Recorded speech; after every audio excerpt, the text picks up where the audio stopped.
Hey everybody, Jeff Cohen with Stellar Labs back, and sharing the stage with me today is my old buddy, my old pal, my old friend, Eric Heller.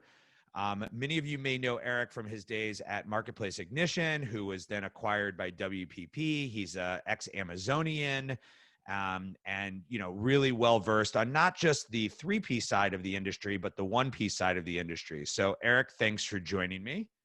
Happily. Excited to be connecting and speaking with you again. Okay, so our goal in these conversations is always to try to keep things to 20 minutes. Anybody who ever knows or has spent time with Eric and I knows that that's nearly impossible for us because we start getting into crazy conversations and different topics. So we're going to do our best to keep this short and sweet.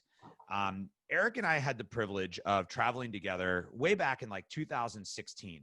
Eric got some inside tips into how to get into a conference in China. It was a rather crazy adventure how we ultimately got into the conference that we were supposed to get into, but I won't get into that today. But it was really a watershed moment for both of us because we both walked away from that conference saying, brands are the future of Amazon. And we recognized in 2016 that third-party sellers had a jump on big brands who were going to have to pivot and move to be successful on Amazon. I'm curious, today, do you still see that third-party sellers are nimble and can outpace larger first-party sellers, or is that gap closed? Oh, I think, this sort of Amazon-led product innovation and rapid launch, I think is definitively still out there. There are some amazing new brands out there that are just proving every few months that it's still out there. A year ago, I felt like, we were really looking at brands like Arteza and others.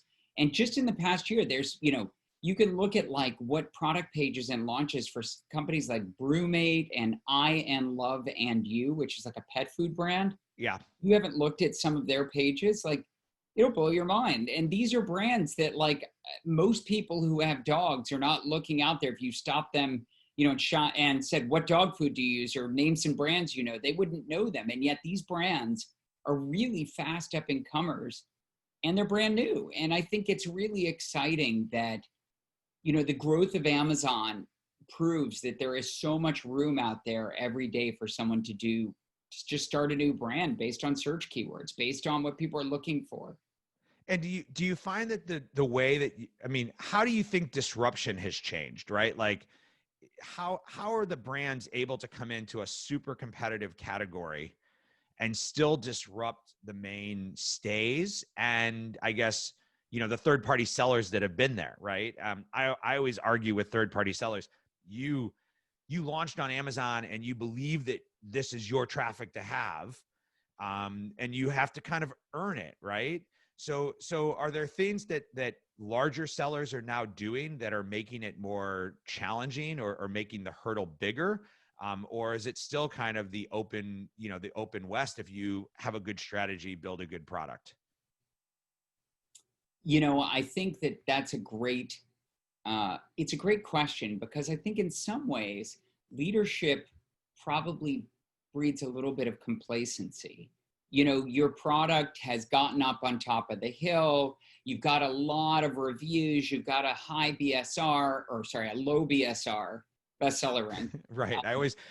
That's the reverse one where you want it lower is better. Right. So you have a better BSR is the way I like to describe it. So you feel like you've got a long runway, but in reality, what you and I both know have talked about for years is that like the difference between number one and number two in bestseller rank could be narrow or could be huge. It's hard to know. And I think the other thing I think is that the bigger you are, it's a little bit of an irony, but the bigger you are, the harder it is to be nimble. And so, I think there still is room for disruption. And I think we see that because we're still seeing brands come out of nowhere that we didn't know 4 or 6 months ago.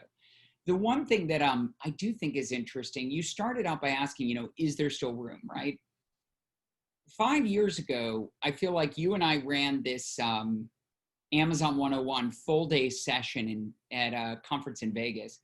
And there, I think a lot of the room was, there was still room for arbitrage. There was still room for running to the outlet malls, getting a bunch of name brand product, bringing it back, retagging it and selling it on Amazon. And I think now what we're seeing is if you want real growth, you have to be an innovator. But the good thing is that the tools have never been better to mine that data and be that innovator. Jeff, I know you're interviewing me, but I'm going to interview you for 1 second because, we know each other so well. I think it would be interesting to tell a little bit. One of the things from that second time we went over was you and I sat down with some folks that were part of the Amazon startup community of expats in Shenzhen. And I could certainly tell about this, but I'm actually going to ask you a question. I'm throwing this back on Jeff. What do you remember about that? Because that was pretty incredible, that group. Yeah, I mean, I think if I remember correctly, there were two things that I think we picked up out of that second trip, right? One was, if you remember, we spoke to a large audience of Chinese sellers, and then we did a Q&A. And at the Q&A, what did they all want to know? They all wanted to know, what's the secret? What's the secret? Right? We gave this really great presentation on how to build good listings and build fundamentals and all this stuff. And then when we went to the Q&A, every one of them's like, okay, but what's the secret? And then the one thing we learned from the expats, I believe, and we learned a lot from the expats, but the one thing and expats are people who used to live in the US and now live somewhere else. Used to live anywhere. Right? They can live anywhere.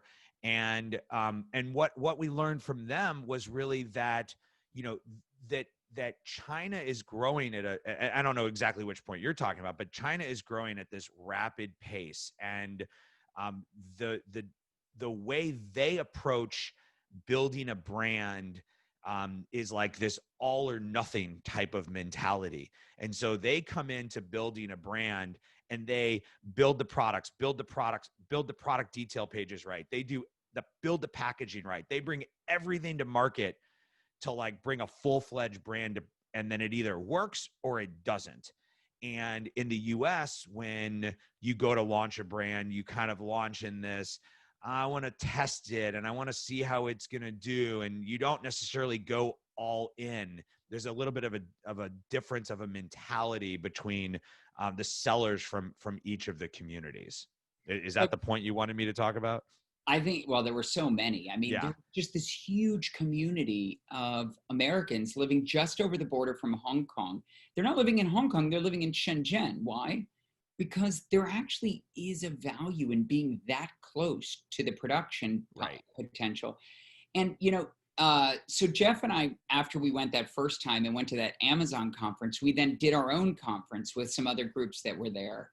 With some of the bank and money exchange companies that were there for the expats and for the Chinese.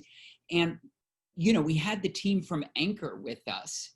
And what I was so struck by was that conversation you're talking about with Anchor. But then also, we had lunch with the CEO of Anchor, and he leans over to me and we said, there was this great story where I feel like I think back to this all the time, where I leaned over and I was like, God, you guys work so hard. And he looked at me and he goes, thank you. He goes, everyone thinks here we're just lucky. They all say, you're so lucky. He goes, we're not lucky. He goes, I come in every day. And he said, I tell my team, it's like, he said, this is like playing roulette nonstop. But I tell them they have to be 1% better than the odds.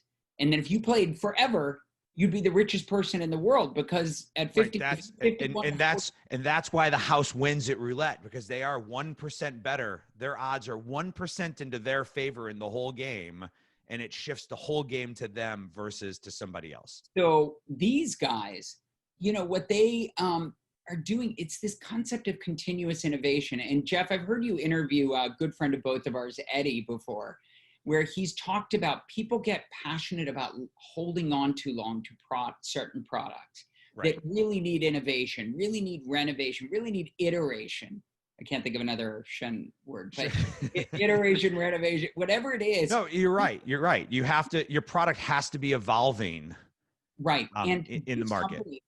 These companies that are the ones you're talking about, that, places for new innovation, the ones we met, they're working at midnight on a Saturday night on evolving product. They're coming in on Monday and pulling all of their reviews and reputation. And they're saying, wow, our number one competitors, the number one thing we see is waterproof. We don't have waterproof. How long can we get that and put in on this product? Right. And I think that lesson we heard again and again that is still true today. It's like, understanding what people like, being willing to not just hold on to your product, but iterate it. Don't always just say, I can't go through that again. We can't possibly, Yeah, it doesn't have to be right. It doesn't have to be right the first time. It just needs to be built over time to be right. That's the big difference. Totally. So let me ask you a question. You were going to share a web page with us, a presentation with us. I asked you a question of like, what was true 5 years ago that's still true today? And you were going to share a web page with us that you had shared 5 years ago and you still keep in your deck today. So let's talk a little bit about that and kind of why that's still true. Absolutely. And I'll share it now, but 5 years ago, what we called this all the time was operational marketing. And see if I can share this now. Excellent. Okay. So when you look at this, the operational marketing piece that's right here in the middle, can you see that triangle? Yep.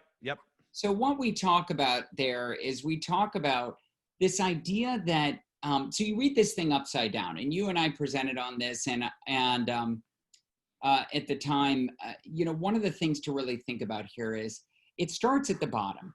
Does the brand, does the agency, if you have one, do you have the right capacity, the right strategy?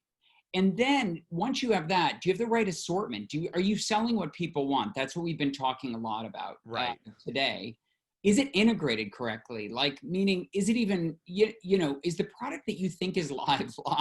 It sounds so simple, but I can't tell you the number of times where, just what we talk about, intended and unintended assortment. Right. And then supply chain. Are you even in stock? This is kind of the classic iceberg, right? Like if you added water to this, you'd put water up at the top triangle. And that's like the conversation with the CEO of Anchor when he said, everybody thinks that this is so easy, because that's what you look at is that top triangle and say, this is the top triangle. And what you have to understand beneath that triangle to be successful are all these other components. And each of these components have multiple components to them. Yes. And what I think is interesting, besides the fact that you also use my flywheel slide still, making me last over time, is that, this is a fundamental component of building a business.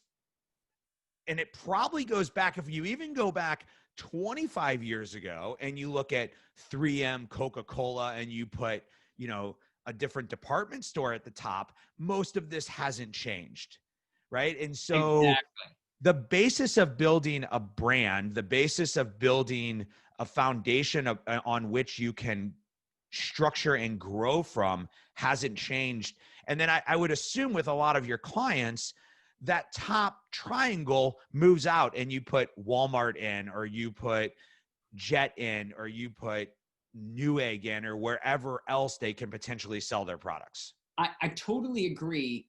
The only thing is that I do think, this is a little bit marketplace specific. And what I mean by that is where you don't have a marketplace, you have less movement happening out from under you. I was talking to a client the other day, and they said, what do you mean by like our noding or our taxonomy is going to be moving? I was like, Amazon is a little like maintaining your product selection set on Amazon is a little like, when you think about like, the old guy taking care of a bonsai tree with those tiny little scissors. Right. He's there every day. And you're like, how can there possibly need to be that much maintenance on a tiny little tree? But in reality, they're there every day because you're always trying to get it just perfect, because there's all of this variation that gets introduced by the marketplace, in and of itself. And this doesn't happen in traditional retailer. You know, I don't walk into a Walmart and find my shampoo slotted in with flour, Right. you know, or soda, Right. you know, but on Amazon, you might. And recently I was looking at a client that asked us to try and help them understand why their pet food was losing share. And what we found was the top 10 in their particular node had like hefty garbage bags. Mm-hmm. And so the real question is the data completely polluted? Because if hefty garbage bags are selling well, you could be losing share to something that isn't even an actual competitor. Right. So you actually have to kind of really understand what's going on, what's in the node, does it need to be cleaned up, so you can even understand how your performance is doing. This just doesn't happen on the physical shelf. And now here's what's interesting. This again is a concept that I've heard you talk about for years. And category management, node management, subcategory management. I actually think back, if I think back to the presentation of Amazon 101 5 years ago, your description was little black dress, right? Oh, I love that. Right. It's so true. Right. And so like that's, and somebody else I've recently interviewed that's a friend of ours, James Thompson, him and I have talked about this ad nauseum as well, which is like the tried and true basic fundamentals of how to sell on Amazon are still the foundation by which a seller needs to grow their business. Right. And there are, and then another person, you know, I just interviewed the other day, Liz Lavelli from Vermont Teddy Bear. She said the same thing. The tried and true builds our business, but we don't try to chase the little fads. We don't, you know, she's like, we don't chase the fads of super URLs or product giveaways or anything like that. She's like, we don't chase those things because that's not the type of business we're trying to build. And I think that as you look at companies that get, if your goal is to get to 2 million, 5 million, 10 million, 25 million, those companies took a path that drove them in a way of building strong foundation and building upon that over time, expanding their product line, listening to their customers, and innovating as the marketplace innovates, as opposed to trying to game the marketplace over time. So I think, you know, it's really, I have a perfect example from this from another time you and I were speaking together. We were once speaking together in New York, and these guys came up after, and we were presenting about something about what we were talking as part of this presentation on tactic. I think it was something like tactics people don't often think about or something. I'm not really sure. We talked about the frequently bought together widget. Yeah, I remember we were talking about tactics third-party sellers use that first-party seller that beat first-party sellers. Yeah. Right. And one of the things that you and I both know is like this ugly little widget has almost never moved from the top of the page on Amazon. And there's nothing you can do to intentionally buy it or something. In other words, like a great thing would be that if I sell batteries, I want to be on every frequently bought together for every toy out there that takes batteries. That would be brilliant. And it was one point of like how you can try and drive frequently bought together to increase visibility for newer products. And then we kept going on and on. And what I was struck by is there were 15 people lined up, 20 people lined up at the end of this. And like 90% of them said, how do I game frequently bought together? How do I get that? Tell me the secret. And I kept thinking back, you totally didn't hear us. Like show me an example product. So there is. I'll remind people there is one way to do it that doesn't violate any terms of service. You can create what's called stackable coupons, right? That says, oh yeah, totally agree. There are but you're correct. They were all looking for the how do I game it, right? To make it show up. And I always see it's funny because you can tell if somebody's a gaming seller or a non-gaming seller by looking at their products frequently bought together. And if the products that are frequently bought together don't have actual relevance to one another, they've probably gamed that, right? Because Amazon wants you to buy a barbecue pit with a pair of barbecue gloves and a barbecue tong. They don't want you to buy a barbecue pit with a water slide. So I totally agree. And the thing that was so indicative of this to me is that when we asked them to look at their detail page, it wasn't noted in the right place. It didn't look optimized. It had 3 images instead of 5. And like, they didn't even figure out the search bullets. Like, they're up there asking for the shortcut, and it gets right back to what you said 2 minutes ago. This is really about getting the brilliant basics right first. If you haven't done that, then the best paid search, the best, you name it, is irrelevant, because you're just paying for traffic you could otherwise earn. And in fact, we do this all the time. So I don't know if a lot of folks know, but the company, you know, back in the day, we were independent when you and I were presenting together, but since then we were bought by the largest agency in the world. And so now we're part of this org that buys more Amazon media than any other company in the world. And one of the things I'm struck by is how it is still new to sit down and have this conversation with someone where you say, look, I get that your ad budget right now isn't growing. Why don't we spend a little of it to fix the conversion issues? If I can double conversion, it's like I've doubled your ad budget. Right. And I still get a, wait a minute, stop. What did you just say? Because it almost doesn't, people don't think holistically the way you and I have been talking for so long, but it's still true. If I double that on-page conversion, it's like I've just doubled my ad budget. I'm going to wrap there. We've been about 20 minutes. We might do an after the show. Eric Heller, thanks for. I have one thing. Always one thing. Eric Heller, one thing. So one of the things as coronavirus, you know, right now, all of us are trapped in our offices. So we're cleaning out, right? Trying to get rid of some of the mess. Right. I found this. Oh, the Magic 8 Ball. It is a Magic 8 Ball from like I think it's 1999 or 2000 when I was at Amazon. And if you shake it, the little die, which obviously you can't show it in here, but the little die says funny Amazon things. And I shook it as you were saying, I'm going to wrap it up. And I looked and it says, I want you to know, the little die says, it's still day one. It's still day one. Exactly. So, it's a great piece to wrap on. Eric Heller, thanks for joining us. Other content from Eric below. Go ahead and leave comments. Let us know what you think are the foundations for your Amazon business. And let us know if you learned anything from us today. So thanks for joining me, Eric. It's been great.